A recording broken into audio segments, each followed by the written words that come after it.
Hello, मेरा नाम है चंद्रहास। स्टडी स्मार्ट में आपका स्वागत है। एसबीआई क्लर्क का नोटिफिकेशन आया है और इसमें जो एज लिमिट है या फिर जो एलिजिबिलिटी वाला क्राइटेरिया एज का है वो 1 अगस्त से काउंट हो रहा है।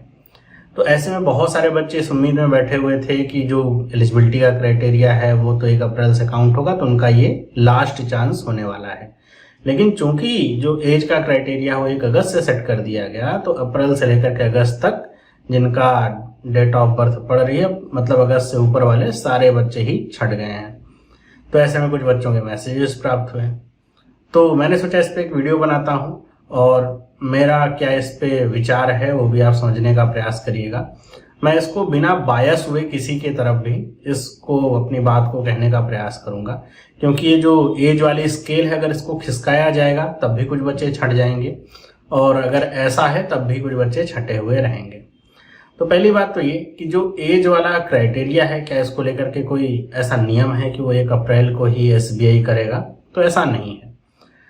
अगर एसबीआई क्लर्क आप 2018 का नोटिफिकेशन देखेंगे तो उसमें जो एज है वो 1 जनवरी से काउंट हो रही है, 2019 में 1 अप्रैल से हो रही है, 2020 में फिर से ये 1 जनवरी से काउंट हो रही है, और 2021 में ये आपका अप्रैल से काउंट हो, और 2022 में अगस्त से काउंट हो रही है।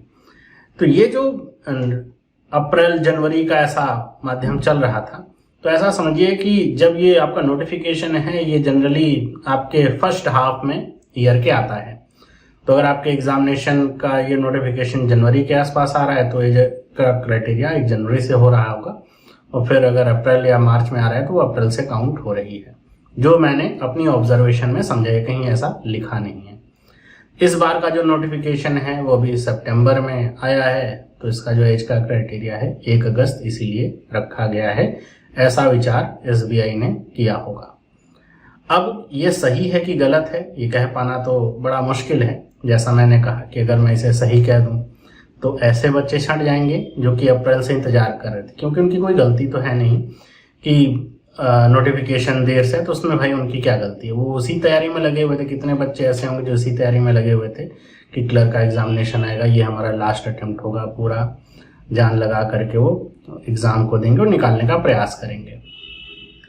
अब ये गलत है ये भी नहीं कह सकते हैं हम, क्योंकि गलत कि मान लीजिए इस साल नोटिफिकेशन नहीं भी आता, फॉर एग्जाम्पल अगले साल नोटिफिकेशन आता एसबीआई क्लर्क का, तो ऐसा नहीं होता कि फिर वो आप डिमांड करते कि 1 साल हमें बढ़ा करके दिया जाए क्योंकि पिछले साल आपने नोटिफिकेशन नहीं निकाला था। जैसे कोविड के पीरियड में हुआ था, लेकिन सुप्रीम कोर्ट और बाकी जगहों पे यही बात हुई कि वो रिलैक्सेशन ऐसा नहीं दिया जा सकता है। अगर आप चाहते हैं कि जो डेट वाला मैटर है ये अप्रैल ही सेट हो, क्योंकि बहुत सारे बच्चे ऐसे आ रहे होंगे, तो आपको क्या करना होगा, आप एसबीआई में अपनी जो ये बात है वो पहुंचा सकते हैं मेल के माध्यम से।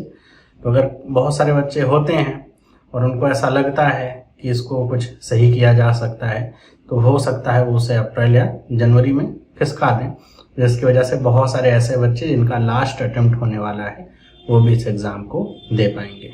तो मेरा तो यही टेक है। मतलब मैंने अपनी बात समझाने का प्रयास किया है कि इससे फ़ायदा और नुकसान ऐसा सोचने की बजाय ये बात समझने का प्रयास करिए कि अब जब डेट खिसकेगी तो बहुत सारे बच्चे उधर बाहर निकल जाएंगे जिनका आपका पहली बार जो एग्जामिनेशन देने जा रहे होंगे ना, क्योंकि 20 साल वो पूरे नहीं कर पाएंगे फिर अगर डेट को खिसका दिया जाएगा, तो ऐसे बच्चों को भी रोष हो सकता है। लेकिन उनके पास मौके रहेंगे, इस साल नहीं अगले साल देंगे।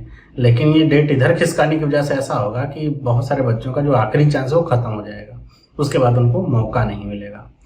तो अगर आप चाहते हैं तो फिर एसबीआई तक अपनी बात पहुंचाइए। बड़ी संख्या में बात पहुंचती है तो उसका असर कुछ ना कुछ आपको देखने को मिलता है, चाहे वो नोटिफिकेशन में बदलाव हो, चाहे कुछ क्लैरिफिकेशन आए, वो आपको देखने को मिलेगा।